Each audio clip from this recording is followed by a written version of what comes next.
Morning, everyone. My name is Kwezi Gude.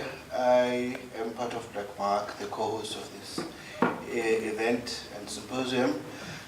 And with us today, we have the main speaker, Baliwe Sibisi, who is an architect graduate, and she is going to be presenting a paper that's based on her research that she did in Delft in the Western Cape.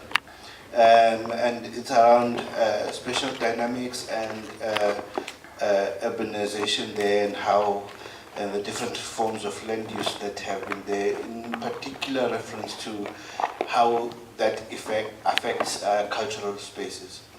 And then the co-discussant with Baliwe is Zen Marie. Zen Marie is an artist, academic, and he's also a writer, well, an essayist, I suppose. He has an interesting practice in the sense that it straddles both art and, well, various fields anyway, but including urbanity and African cities and that kind of thing. And he's done several projects in various cities, Durban, Dakar, India, and so he'll talk more about that. But I thought it was a good pairing in the sense that the Baliwe, of course, comes from a very, what they call, formal, I suppose, way of looking at architecture and urban planning, whereas Zen comes from a kind of more creative background. So I hope it will be a fruitful discussion. Thank you. Morning, everyone. I hope that with the time that I have, I'll be able to touch on some of the topics that I researched last year, with a particular focus on Delft South. The reason I had to research Delft South is that last year, during my master's at the UCT School of Architecture, Planning and Geomatics, I had to conduct research to find out why it would be feasible to promote a public space within a low-income community, because I saw that there was a lack of them within the area. So one of the things that I noted as well as architects and spatial practitioners, whether in urban designer, urban development, is that we have a sense of I don't want to say a power, but we kind of have that little power of how we allow people to navigate the city, because we design the spaces. People make decisions unconsciously aware that the way that you're sitting right now is because the architect decided that the seats will be 500 millimeters instead of 650.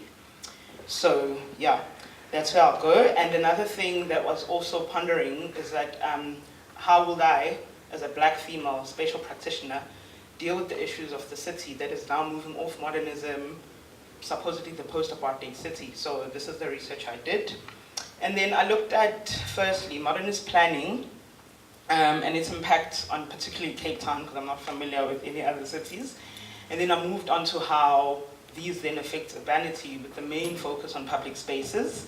And then I later questioned how then can architecture be treated as a cultural practice that will enable us to tap into other disciplines in order to deal with space properly.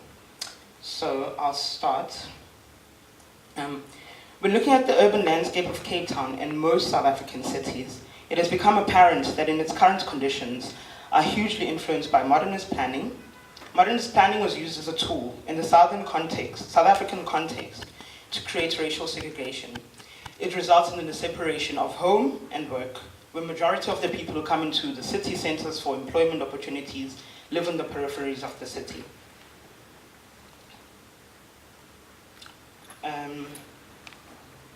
Modernist planning strategy put low-income areas in a disadvantaged position.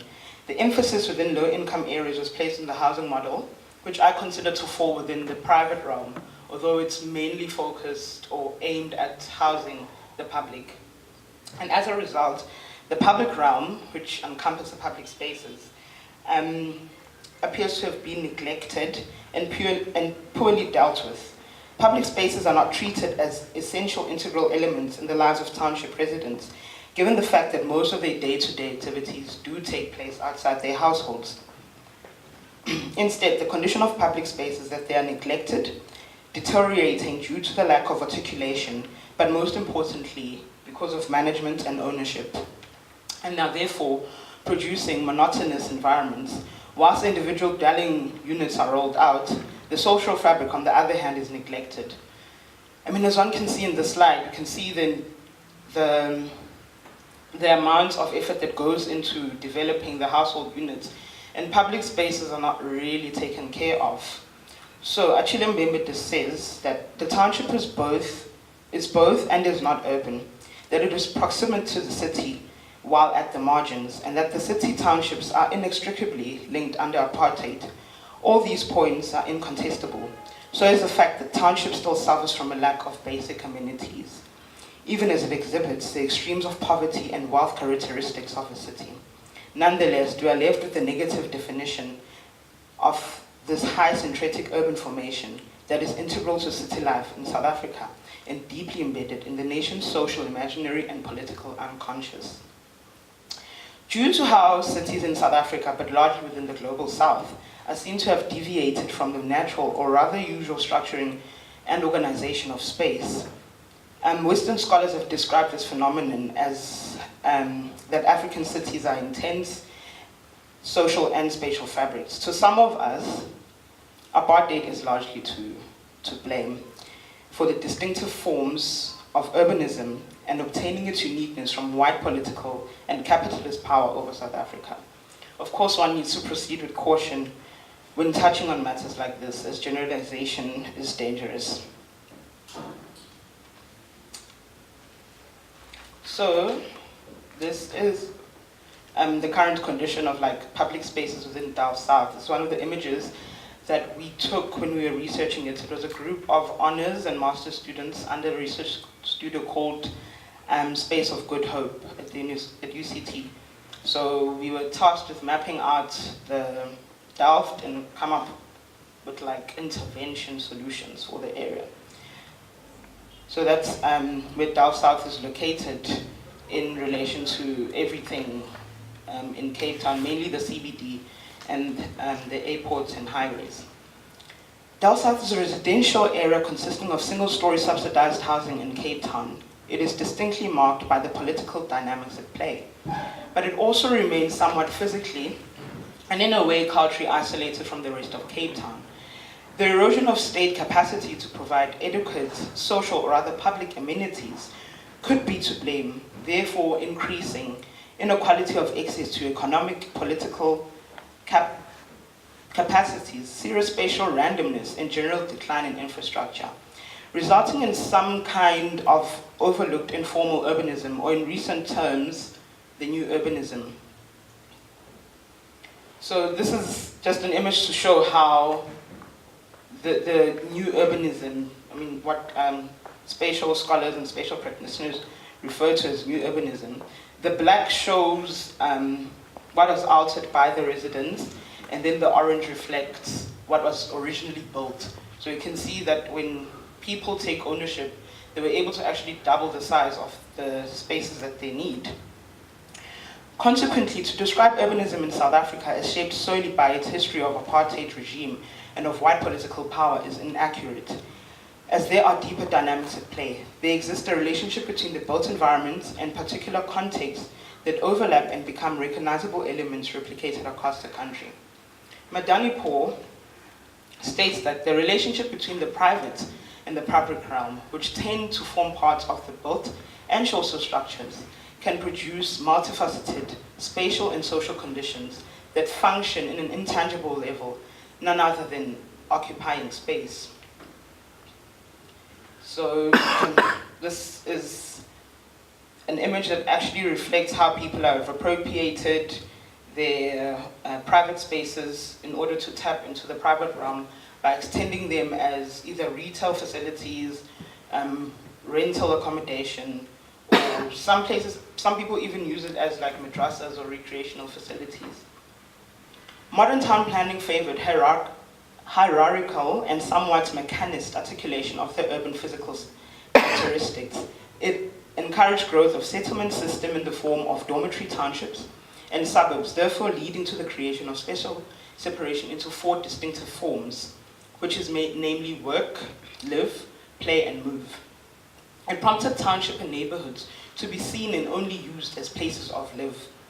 City centers were meant for work, parks and open places for play, and in order to move, expensive and expansive highway networks that favored private cars and roads-based transportation emerged. If my source is correct,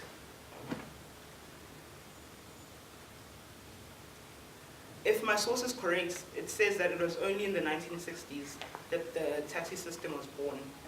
In addition to that, there was some destruction of older fabrics for the supposable new urban renewal in the hope of attaining a clean state.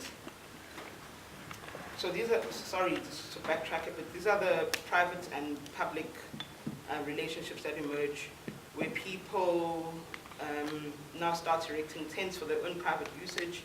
As churches, where I discovered that some priests actually do leave the township just in case they get caught. So they use churches as temporary spaces which can also be used as homework facilities. And this slides reflect the women who actually sell outside the school and are moving within the actual township, but use the schools, which is a public amenity for their own personal private gain. So this is an image reflecting District 6 as it was before Group Areas Act, I think, before people were forcefully removed in order to extend the city. And currently this is how District 6 looks, because there's some tension on how they're going to develop the area, because there's a sense of that the land still belongs to the people who are forcefully removed, but at the same time, they can't really backtrack. If they give one house to one person, who else do they need to give the house to? Because there's so many families that have been displaced over large generations. Large and coarse-grained building fabric replaced the finer-grained development forms of the past, as you can see in this image, where buildings are now much larger than a single household. In the process, wiping out social fabrics. Increasing development of spatially isolated building types. Like, when you look at a city, you can see that there's specific areas for the arts, specific areas for factory, like industrial areas, and then there's also forms of function-orientated buildings, such as churches and stadiums, just to mention a few. In addition, the minimum standing housing unit became a major part of the urban growth policy as you see it today. During this period, spatial separation based on race has led to the reinforcement of cultural alienation and unequal power relation. So this map is actually a map that shows Cape Town, illustrating where people of different races actually live. You can see as you move out the city center, then you start to see orange, which reflects colored, and black Africans in blue, but close within where all the resources are is people who are white. So what does this mean now for locating public amenities within low-income communities? That was a question that came to mind.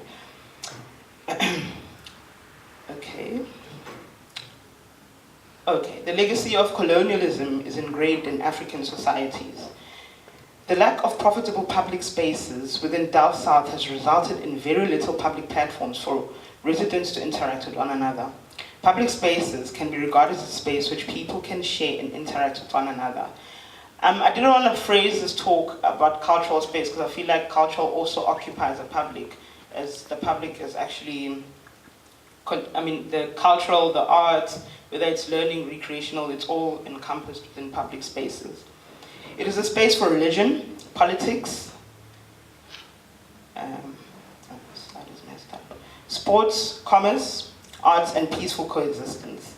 So before I moved forward with my study, when I was researching, I had to find out where these public amenities were located in relation to Delft. And I just mainly looked at dance schools, music schools, and theaters, and I found that they actually, a large number of them within the city center, but not even one was located in Delft South. In most parts of the world, public spaces are often provided by the state They are meant to be all part of the urban fabric that can be easily accessed both physically and visually by the public. An ideal public space is the one that plays a role of aiding social cohesion, as well as economic activities with any urban fabric. So this is where the street was used as a public space, where people were actually using it to protest and show their frustrations with how they live within Dal South. Dal South, however, lacks such spaces and has resulted in members of the community not being able to engage with one another at a larger scale. Public spaces in Dal South are currently contributing very little towards aiding social cohesion. And it just so happened that during my research at this time, there was a guy named Mandi Sisindo, who's actually, he studied theatre, but is part of Infecting the City, Cape Town. So what he does, he takes performance art into the public. And in Cape Town, they normally occupy public spaces that are anchored by large social infrastructures. But in the case of Dal South, because there are no large-scale social infrastructures, he had to use what was there. So he used the traffic circles as a stage, and then the performers were the spectators were located along the edge of the street, because that's the only place that they had. Christopher Alexander states that public spaces serve the role of, one, allowing people to function and work outside their private households, thus giving into the notion that members of the community are part of a larger social network. And two, this allows public space to be shared facility among the residents, which in turn can prompt their relationships. A space where community members can engage with one another in Dal South should be a space that the community residents can take ownership of, thus creating a safe gathering space that will in turn result in a space being maintained and appropriated by the residents. This is the current condition of spaces in Delft. So I then looked at low-income communities internationally to try and find out what are the kind of large-scale social incubators that can actually anchor public spaces. And I found this example of a public library located in Medellin. So here, the buildings house spaces of learning, recreational spaces, as well as a library. So it becomes like a cross-generational space where people can share, and then it opens up to other open public spaces. An example of a city that used public spaces that were anchored by recreational facilities to address some of its pressing social issues is Medellin in Colombia. In the case of Medellin, one can see that innovative urbanism has gone beyond a physical makeover. A series of catalytic interventions that address the former industrial sites, as well as the issues of violence within the area, have enhanced economic development. Urban designers refer to this as social urbanism. Social urbanism is described as a condition that spatial practitioners employ to intensify social purpose. After looking at Medellin and other public spaces that I, with the aid of my supervisors, deemed as successful, I derived a criteria for successful public spaces, namely human interaction, location in the city, access, of course this includes money and what you know in order to access the city, transportation, adjoining program, surveillance, legibility, enclosure, maintenance, and management. The one thing to note within low-income communities is that their lack of medium to large-scale social incubators that can instigate social cohesion. In relation to Dal South, it's important to understand that what are the social purposes. There's an urgency to obtain public spaces which residents can share and utilize to address social issues, which include but are not limited to unemployment, violence, lack of learning and recreational facilities. The conservation of such a space should grow out of the residents wanting to use and profit from such a space, seeing that social value embedded in such a space. However, how can such a space exist without the much needed public and recreational amenities, which are normally larger at scale and will start to then speak to the 7 points that I just mentioned. Currently, these social or rather cultural incubators are located in the city centers and only come in these daunting architectural forms. UCT being one of them, sites of learning, which comes in a very classical kind of architecture way of designing. The city hall as well, prominent in its feature, signifying some kind of power over a public space. The Izigo Museum as well, located in Cape Town. All the architectural forms just speak of one idea, mainly orientated towards the West, because this is a building you can look at and it says nothing about South Africa. And the Izigo Museum, as well as the gallery as well, which sits over the company gardens. Urban inequality is one of the largest challenges in our country. What we find in a post-apartheid city is that there are a number of conditions starting to emerge. Social dynamics have started to change, and there are issues around public space as well as a question around identity. One can say that the role of architecture in urban design during the apartheid era could easily point out where one lies, and was fairly easy to assume how the city would develop, bearing in mind that apartheid was never going to end. So it becomes increasingly difficult for spatial practitioners to find ways of intervening when apartheid came to an end. I mean, that's if it did. Practitioners are faced with the question of what is the new architectural aesthetic or methodology that will begin to suggest new ways of being. One can say that as one can see, that 1994 has not yet resulted in a peaceful nation. Instead, fragmentation prevails. I have a question that I need help in answering, is how architecture and urban design can be approached as a cultural practice. By this I mean, how do you approach spatial practice as a manifestation of integrated human knowledge, beliefs, and behavior? Some spatial practitioners may disagree with this notion due to culture often being viewed as the attribute that distinguishes architecture from building and artistic expression. I would like to believe that this understanding may be slightly inadequate of spatial practice and culture, as it limits culture to the arts, and thus suggesting that architecture is only a cultural phenomenon when it reaches beyond the everyday practice of construction and joins forces with other fields of art. It was only recently after joining AWOL. So AWOL is a group that was started by some of my friends and Ilza Wolf, who's a practicing architect, runs her own practice, and it stands for Articulating Ways Out Lovingly. That we discovered the power of art when it starts occupying public spaces that are part of our everyday activities. One of the artists that stood out for me was Doris Salgado. She's a sculptor whose work is influenced by her own experience of living in Colombia.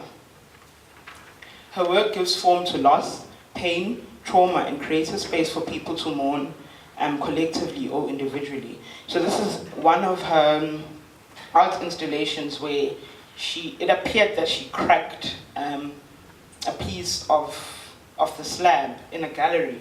So then it creates that moment of pause for people and actually start wondering what happened or what could have caused this, and people start speaking around this. Another phenomenal individual, according to myself, is Theaster Gates, who revives dilapidated communities through art and sows back into that very same community. So this I think it's a building in Chicago, which was a house that was like ran down. But then he challenged the typology of changing a house into a library, and then therefore the house becomes a library, becomes a learning space within the community. I think spatial practitioners ought to realize that architecture and urban design have an utmost autocratic power to choreograph our reality by governing and demarcating the scope of human mobility. Like lab rats in a maze, our space orchestrates the degree of our agency through methodical and meticulous engineering of our sensory and social experience. So as a way forward for myself, and I think many other South African spatial practitioners, there's still a lot of comforting and community building that needs to be done across African cities. It is disheartening to see the amount of young and creative people who do not have access to vibrant public spaces. As a spatial practitioner, I believe that we cannot turn our backs and ignore the conditions that we live in. It is not the work of an architect alone to shape the city and design positive public spaces.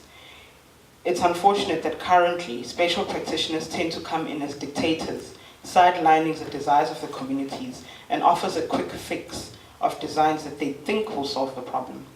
Public spaces, but more specifically public art in public spaces, enhances the city's qualities of life, making the spaces we live and work in much more dignified and aesthetically pleasing. It gets people thinking, reflecting, promotes engagements and discussions like we're having now. How do you ensure that everyone has an equal opportunity to access such spaces and is able to benefit from them? The opportunity, therefore, for spatial practitioners is to recognize exclusionary history of town planning and city governance regulations that created strict designations of formality which aided segregation. Secondly, we ought to investigate and appropriate the assemblage of everyday spatial appropriations informed by the needs of the community, which are already taking place at ground level, and not to see these as problems. And third, support and create more inclusive and participatory design, planning intervention frameworks that embrace the various levels of urban knowledge and agency. So one of the group of people that actually helped me a lot with my studies last year was surprisingly the children who actually live in Delft South. Both the masters and honors students suggested a way of, instead of having the formal questionnaire of finding out where people live, how they live and how they do things, we came up with like somewhat of a creative way to try suss out this information. So I was in the group that focused on the fridge magnets to try and map out the day of a child at school, to find out if they bath, if they use a taxi, so that it was a fun activity. So there are other methodologies for architects in order to fund research without coming in as dictators and sidelining people who live there. So that's where I ended right now. Thank you.